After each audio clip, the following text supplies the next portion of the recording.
एक और नेता है उत्तर प्रदेश में जो चुपचाप अपना काम कर रही हैं और उनका नाम है प्रियंका गांधी वाड्रा। उन्होंने आज उत्तर प्रदेश के चुनाव के लिए कांग्रेस के 125 उम्मीदवारों की पहली सूची जारी भी कर दी, जिनमें से 50 टिकट उन्होंने महिलाओं को दिए हैं। इनमें भी ऐसी महिलाओं को प्राथमिकता दी गई है जिनके आधार पर प्रियंका गांधी वाड्रा बीजेपी को घेरना चाहती हैं। यानी बीजेपी के साथ जिन महिलाओं के नफरत के रिश्ते हैं उन्हें उन्होंने टिकट दिया है। जैसे उन्नाव रेप कांड में जो पीड़ित लड़की है उसकी मां आशा सिंह को उसी क्षेत्र से टिकट दिया गया है जहां से 2017 में आरोपी कुलदीप सेंगर विधायक चुने गए थे, जो अब इसी रेप और हत्या के मामले में जेल में बंद हैं। यानी जो लड़की है, जो विक्टिम परिवार है,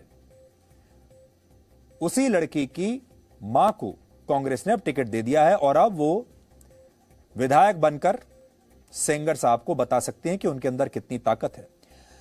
एक और आशा कार्यकर्ता पूनम पांडे को भी टिकट मिला है, जिन्होंने वर्ष 2020 में शाहजहांपुर की एक रैली में योगी आदित्यनाथ का खुलकर विरोध किया था और उन्हें इसका इनाम मिला है। और नागरिकता कानून के खिलाफ विरोध प्रदर्शन करने वाली एक और कार्यकर्ता सदफ जफर को भी कांग्रेस ने टिकट दे दिया है। उन पर लखनऊ में हिंसा फैलाने और लोगों को पुलिस पर पत्थरबाजी के लिए उकसाने के आरोप लग चुके हैं, पर अब वो कांग्रेस की तरफ से चुनाव लड़ेंगी। इससे आप कांग्रेस कैसे लोगों को टिकट दे रही है वो आप समझ सकते हैं। आज कांग्रेस पार्टी उत्तर प्रदेश के विधानसभा चुनाव के लिए अपनी पहली सूची जारी करने जा रही है।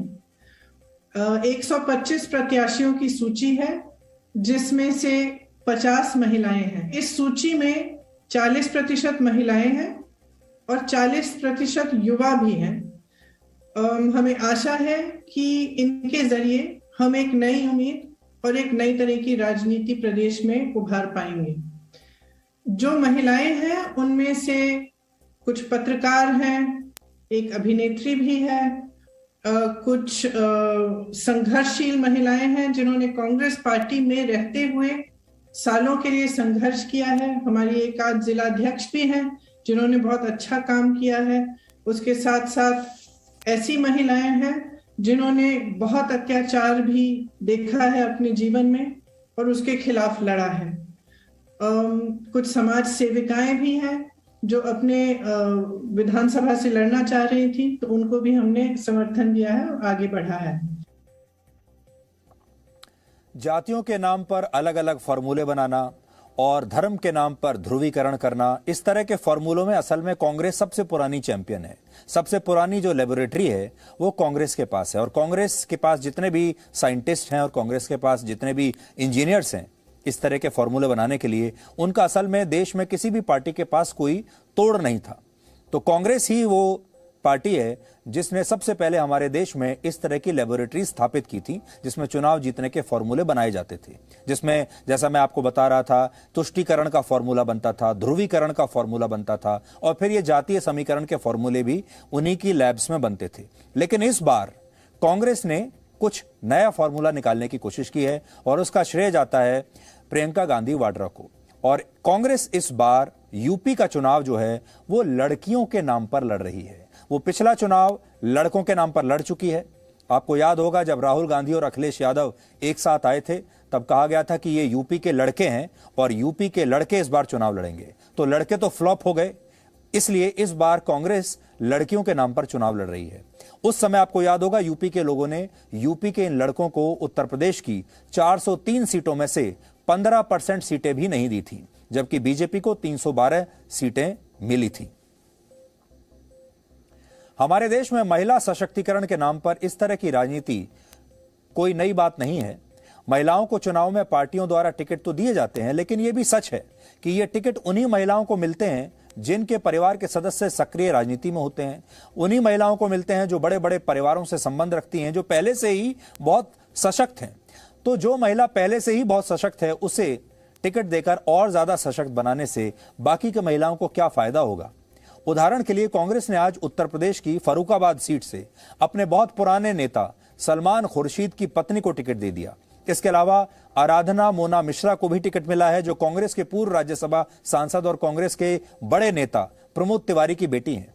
पूर्व सांसद ब्रजलाल खाबरी की पत्नी और पीएल पूनिया के बेटे तनुज पूनिया को भी कांग्रेस ने टिकट दे दिया है।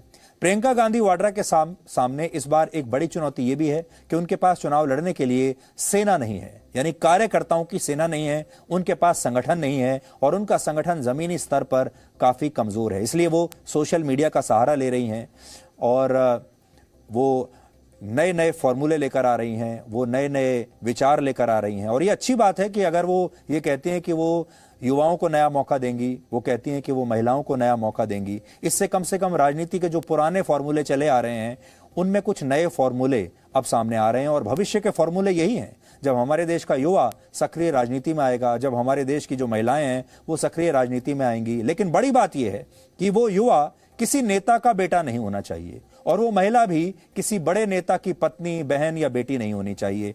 आम लोग, आम परिवारों में से जिस दिन युवाओं को टिकट मिलने लगेगा, आम परिवारों में से जिस दिन जो वाकई में जो हकदार महिलाएं हैं उन्हें टिकट मिलने लगेगा, उस दिन ये एक नया सामाजिक बदलाव आएगा।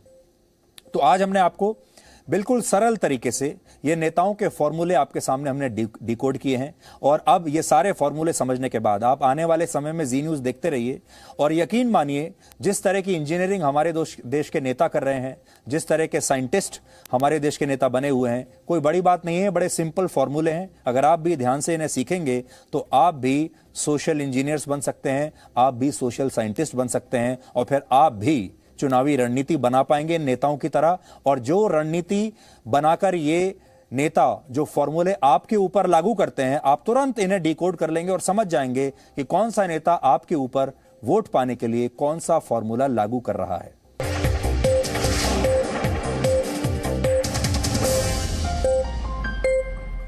Presenting B News app, available on Google Play and App Store. Download it now.